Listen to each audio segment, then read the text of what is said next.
Well, permaculture is a number of things. It's in its broadest scope, it's a multifaceted effort to move all important decision making into the new paradigm of holism and ecological thinking. So permaculture is first off about context. So permaculture is that, but it's more than that. It's a system of applied ethics and design knowledge. Right? Permaculture is rooted in ethics, and they're very like the ethics of Albert Schweitzer, the famous doctor who worked in Africa. He wrote about these ethics, but basically it comes down to care for everything that's alive. We're all alive. The simple way of saying that is we're rocks that have learned to sing opera.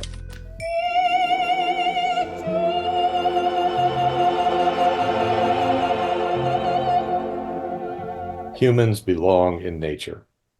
Humans are never separate from nature. We can pretend to be, but that's fake. In reality, we belong in nature. Permaculture arose in the 70s as a conversation between a guy named Bill Mollison, who was a wildcat and temporarily a professor of environmental psychology in Tasmania, and one of his 18-year-old students, David Holmgren. Bill's dead now. David's still alive. He's about my age. And permaculture itself is a made-up word. It's from permanent and agriculture, and they've been fused. But the idea is a perennial agriculture, one that doesn't require soil disturbance.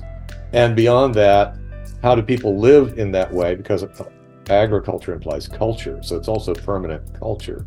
Settlements that aren't disrupted by bad weather events, that by fire or other factors, because we thought about how they should be built and we shape them with our design processes.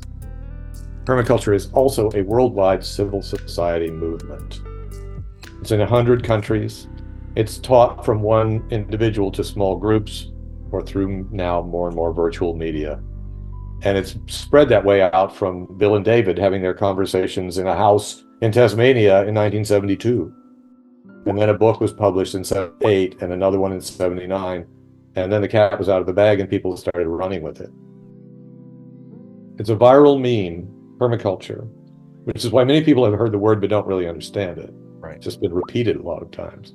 But also it's been repeated more or less intact so that I understand the system, you understand the system, we've each taught other people, they understand the system, and no matter where they go, they're carrying this touchstone in their pocket or in their mind of how to integrate things, to see things holistically, how to understand processes, how to solve problems, take problems and turn them into solutions, and sort of inverting them, changing their context, looking at them from a different angle.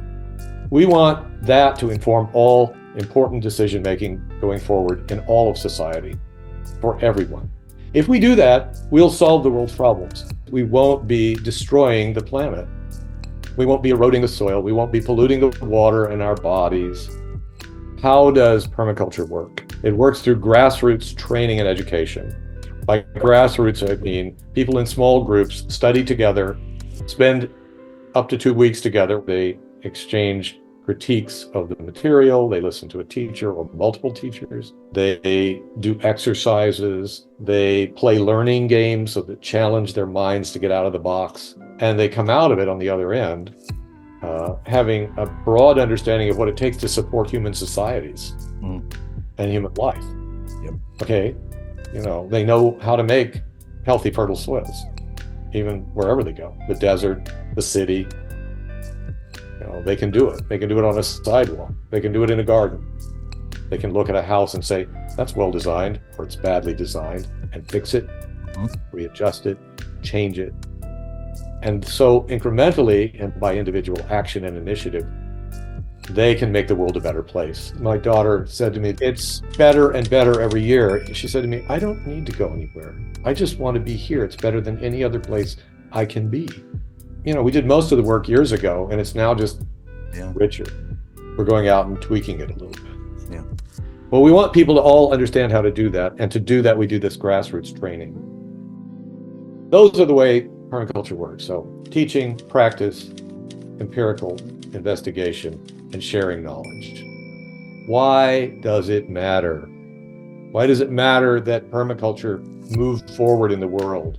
Why does it matter that everybody comes to understand it, whether they call it permaculture or not, and adopt it and use it in their daily lives and in their decision making? To resolve this global crisis, which is affecting all humans and all species, we need everybody in. We need everybody all in. We have a 50-year track record. I say we, by which I mean the global permaculture movement. Maybe there's a million of us. We don't know how many. We stopped counting a long, long time ago. We have a 50-year track record of changing lives for the better, and we're in 100 countries. This is my experience as a teacher, a couple of thousand people now, over 30 some years. Everyone is moved by this. Virtually everyone is moved, and many, many, many people, maybe even the majority, have a life-transforming experience when they encounter it. It's like there's no going back.